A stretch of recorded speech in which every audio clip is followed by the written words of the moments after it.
15મી જુલાઈએ ભૂગર્ભ ટાંકીની સફાઈ સવારથી જ શરૂ થવાની હોય. કતારગામ તેમજ અન્ય સંલગ્ન જળ વિતરણ મથકોની પાણીનો સપ્લાય બંધ રાખવામાં આવશે. એક દિવસ માટે શહેરના 5 ઝોનમાં પાણી પુરવઠો બંધ રાખવામાં આવશે, જેથી 10 થી 12 લોકોની વસ્તીને અસર પહોંચશે.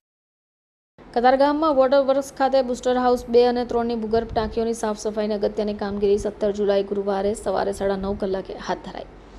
કતારગામ ઝોનમાં બાળાશ્રમ આસપાસ ગામતળ, વેટ દરવાજા, કતારગામ દરવાજા, Pandol, rail Rahat colony, Gotalawadi, Rahematnagar, GIDC, Fulpada, Sumul dairy આસપાસ, વરાછા એ ઝોનમાં વરાછા, અશ્વની કુમાર, એની પાછળ Fulpada, Patelnagar, Rambag, Dharamnagar road, Vallabhacharya road, Suryapur industrial estate, Umiya મંદિરની આસપાસ, વરાછા ઝોન ઓફિસની આસપાસના વિસ્તારો, ઉધના એ ઝોનમાં જૂના બોમરોલીની અપેક્ષાનગર, હરિઓમનગર, પુનિતનગર, દેવી દર્શન સોસાયટી, જય જવાન જય કિસાન સોસાયટી, ગોવાલક વિસ્તાર, લિંબાયત ઝોન ભાટેના 1, ઉમિયાનગર, સલીમનગર, પ્રકાશનજી રંગની ગલી, EWS quarters, Jawaharnagar, Nehrunagar, low cost colony, Halbadi colony, નવી કોલોની, ખાજાનગર, બાગબાન ગલી, ચીમનીનો ટેકરો, બેઠ્ઠી કોલોની, ડી ટાઈપના ટેનામેન્ટ્સ, ગાંધીનગર, ઇસ્લામપુરા, રજાનગર, દિલ્હી ગેટથી ચોક બજાર, રાજમાર્ગથી ઉત્તરના વિસ્તારો અને આ બધા જ વિસ્તારોમાં ગુરુવારના રોજ પાણી પુરવઠો બંધ રહેશે.